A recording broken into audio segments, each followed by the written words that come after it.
think that we can all say that. And I didn't realize that when you're given a platform, even if it's just with 40,000 followers, that sometimes people look at you as if you need to be some kind of perfect. And I've always just been really transparent and really vulnerable and really open. And so I didn't feel like I had to explain myself when it came to my personal business or things that went on within my friendships. But one thing that I want to talk about on live, because it was very public, it was a very public breakup, is Becca Marottas. And I know that if you've been following me for quite a while, you probably followed her at one point. If you still do or don't, I don't know. But we had a very public breakup. It was literally like a breakup. We were very close, and it got really ugly. And we had a lot of issues. And typically the way that we went about dealing with those issues was fighting fire with fire and going live and making indirect posts and being nasty at one another. And it was something that I just was so angry and hurt over that I chose to sweep under the rug and ignore. And I want to say now, no, me and Julia are fine. It's been a rough week, girl. Everybody's been going through it. Me and Julia are fine. You are not the first person to ask that. It's just been a rough week. But me and Becca had a very public breakup, and things happened behind the scenes that I'm not proud of. And I want to be the first to say that, thank you, love. Hey. That I am extremely sorry for the way that I handled her. We broke up. She's probably going to be laughing when she sees this. We broke up 2 years ago. But it was ugly, and it got really bad, and there are things that I did that I'm not proud of, and I had a conversation with her today, and it was very clear that she was still really hurting over those things and my actions, and that she wasn't healed from them, and there was a lot of things that went unsaid. There was a lot of things that we had questions and we never got answers to, and so it kind of just spiraled out of control.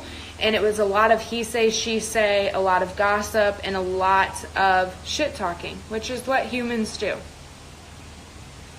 Yeah. No.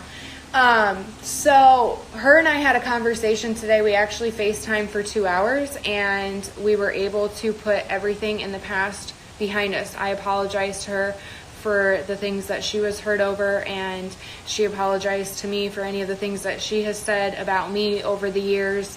And I think that, number one, I want to make this very clear that I don't ever want her being brought up in my inbox or on my page in a negative manner, because as adults, when things are squashed, they're squashed in my book. And I am to the point in my life, and I felt like this, I felt like this for a really long time, is like, I have no desire to hold grudges. And I realized that hurt people, and I'm not excluded from that. I don't go out of my way to hurt somebody, but when I'm hurt, there have been times where I'm going to hurt you back. I want you to feel the way that I feel, and I'm fully aware that that isn't the right way to handle things, right? And so I want to apologize to her and anybody that I've hurt. I know that Bria was upset with me last week. We had a private conversation, and we're able to talk it out, but that is someone else from my past that felt hurt by me, and so I apologize to the both of you and have said that to them. We've all apologized, but I just want to say this because, guys, life is too short to hold any hate in your heart. It's too short to have this underlying, is this going to pop up? Is this going to pop up? Is this person still talking about me? Does this person still hate me? And vice versa. Yes, there are things that I have said in my past that I'm not proud of. Yes, I'm sure there are messages floating around where I have acted an ass, and I'm not proud of that. And I will own it when I'm wrong. Many times I try to shut things out to protect myself, because I feel like if I just sweep it under the rug and pretend that it's not there, that it'll go away. And I think that most of us that have to clean our houses know that when you sweep something under the rug, it does not go away. It just gets nastier and builds up and gets worse. And this situation is no different. So I'm not saying this because, first of all, no one can point their finger at me, because every single person that is watching this live right now has done the same exact thing that I've done. Your skeletons just aren't exposed. But that's not why I'm saying it. I'm saying it truly.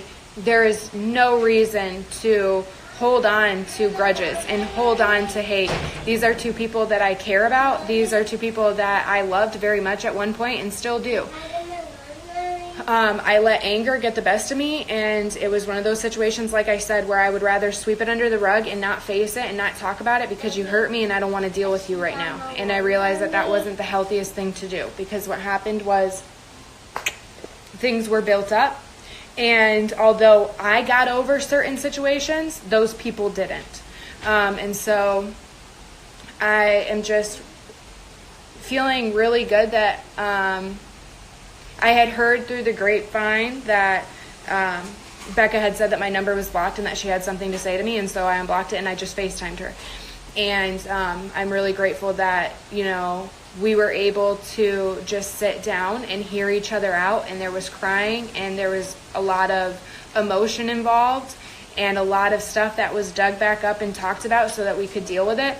But like I said, I'm only talking about it here because it was something that was very public, and I don't want to be known as somebody that doesn't like her. I don't ever want to be known as somebody that doesn't like somebody else that is also on this platform. You talk about my babies and I'm going to come for you. I won't ever say sorry for that. You talk about my babies and I'm not going to like you. But when it comes to petty drama, when it comes to miscommunication in friendships, when it comes to betrayal and gossiping and whatever else can happen between women in friendships, it happens to all of us. I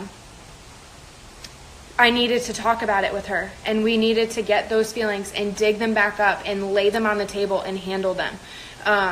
Because there was no healing going on, and there is no point for people to be suffering. There is no point for other people to be involved in drama. There is no point for, statuses and indirect things to be made when all it takes is two people sitting down and saying, let's work this out. And so I am taking complete ownership of anything that I have ever said. I see Erica on here. I had made a comment.